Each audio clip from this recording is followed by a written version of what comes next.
Thank you for coming. Thank you for braving the rainstorm. We make plans and God laughs at us. And we sure need the rain, so we're thankful for the rain.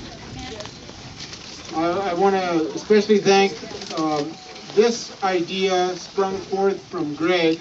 I want to thank you, Greg, for thinking of that. 100 years. You can pan Is there to the anybody here crowd that's older too. than 100 years? Right here. We are very blessed to have our Uncle Richard with us today. Uncle Richard has seen this mountain as a boy all the way up until today. And I know he's got some very, very beautiful comments to talk about our grandparents. Jeronimo and Pablita came up here 100 years ago. And if you think about that, that's older than a lot of these trees around here.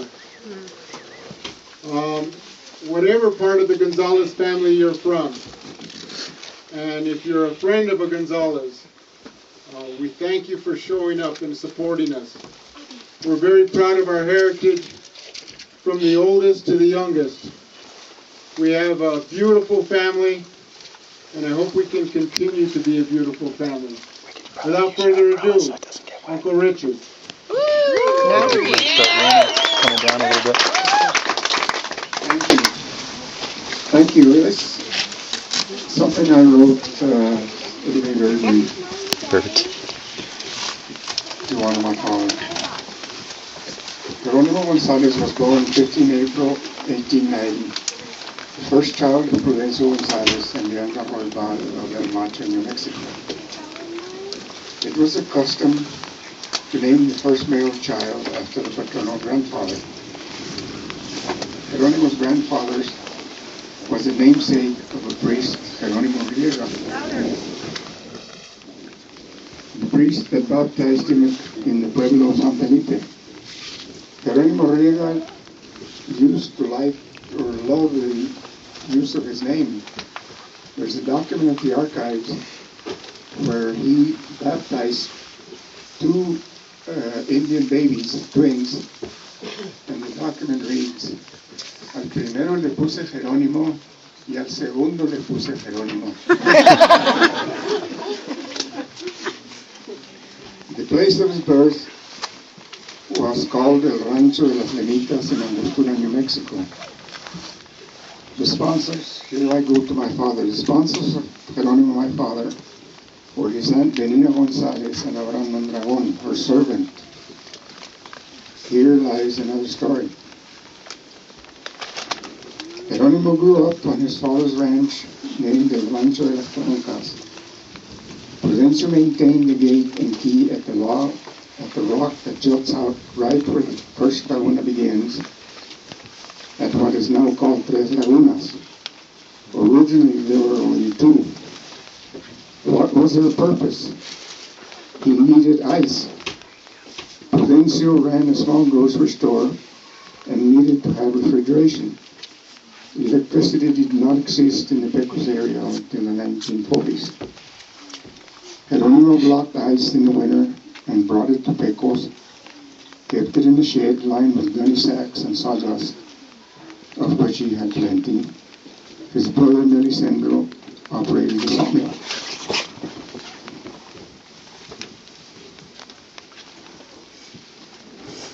Jeronimo was employed by the American Mill, making props for the Terrell mine. He had a crew of men working in the forest making the crops. He would then deliver them to the mine. As a young man, he started dating the girl next door, Paulita Rivera. Prudencio did not approve of the matter. Cristino, Paulita's father, apparently didn't like it either.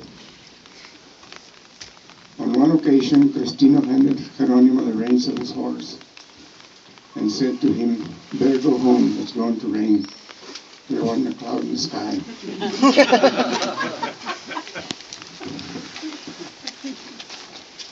Prudencio sent Jeronimo to Albuquerque to look for a bride. He stayed there with some relations.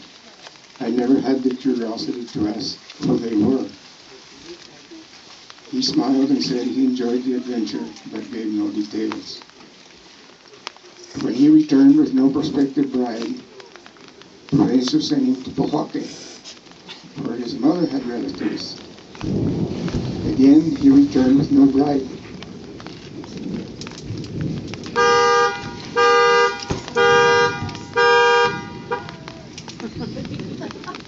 There's a funny story relating to the time that he went to Pojoaque. My father went to Pojoaque with another man from Pecos, his name by the name of Ramon Roybal, Pete Roybal's father. Any of Pete's people here know? They were invited to dinner at a house, and they served him soup. And the soup had that they gave to Roman, had a bone in it. And Ramon was trying to get the tuétano, the marrow, out of the bone and broke the dish. And they lost their welcome there.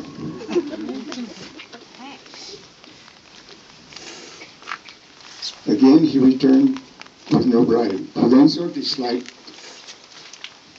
or didn't get along with Cristino Rivera, Pablito's father. They were two very different men. Also, Prudencio was aware that Jeronimo and Pablito were third cousins, but that they could be married with a dispensation, which appears in their marriage certificate. January 1st, 1941, my mother died when I was very young. She was my defender. I got away with a lot when she was alive. When she died, I was devastated. I no longer had my way. I was very angry at God for having taken her. At the funeral mass, the priest made the remark that God needed her. I felt I needed her most.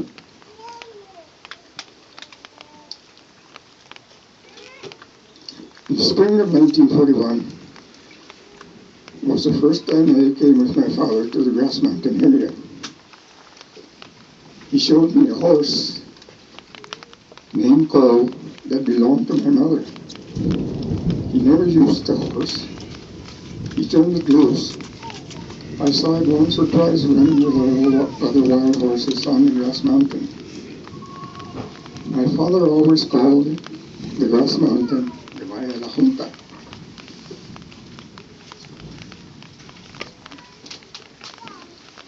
I remember a tourist asking him where the Grass Mountain was, and my father answered he didn't know. My father was a very even-tempered man. I only saw him once, angry once, in my life.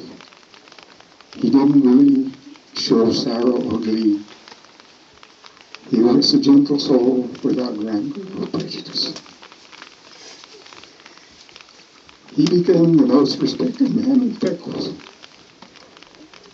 I have never met a person who had a bad thing to say about my father. The man that was a caretaker for the Gonzales Ranch was Ricardo Gonzales. He had accepted a job in Las Vegas. Somebody asked my father if he wanted a job. My father readily accepted jobs since he had been evicted from Las Trancas. I also liked the idea because it reduced my time in the saddle from about 4 a.m. to 9 p.m. at night to 2 hours every 2 weeks to salt the cattle. All the permittees would just use a block of salt and not be compelled to make the journey every 2 weeks. My father's reasoning why he didn't do this, I questioned my father's reasoning why he didn't do the same thing. Of course, I didn't voice my opinion. My father that fall we had an early snowfall of about a foot. There were permittees from all over the area looking for stray cows. father from Josiala stayed with us overnight. At dinner time, the man remarked to my father that he was lucky that all of his cattle were in corrals. My father said there was no luck involved, that it was about training. His reason for going every 2 weeks and calling them together was the process of training.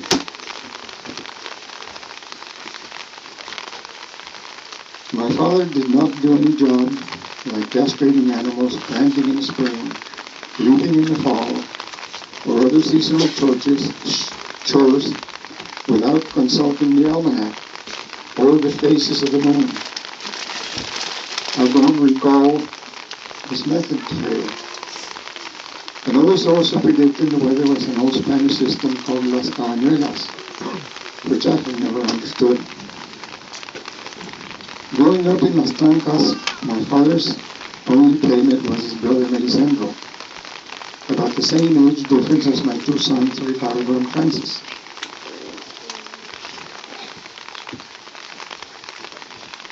In 1969, when I was building my present cabin, Ricardo and Francis were 14 and 5 respectively. I had two 55-gallon containers I used to haul from the spring at the Los Pinos pasture. On the way back, my father was sitting on the porch, so we stopped to greet him. The boys were playing cowboys and Indians. Both of them wanted to be the Lone Ranger. Neither wanted to be Tonto. My father laughingly recalled from his childhood that he and Melisandro had the same problem. Both wanted to be Carlomagno, and neither wanted to be Aldebaran. Carlomagno was Charlemagne. Aldebaran was the sultan that conquered most of Spain. How this hero worship transferred from 16th century Europe to 20th century New Mexico, I don't know. My father was diagnosed diabetic and glaucoma when he was 75 years old. He was blind by the time he was 80. He had been very independent all his life, and it was very hard for him to be dependent on someone else. He would often remark, "No sé qué estoy haciendo aquí. No estoy mal estorbando. I don't know what I'm doing here. I'm just in the way." He lost the way to do it. My father always referred to my sister Dolores as La Patrona. My father died in his sleep December the 8th, 1979, not knowing that La Patrona had preceded him in death. A gentle soul, expired as he lived, without rancor, prejudice,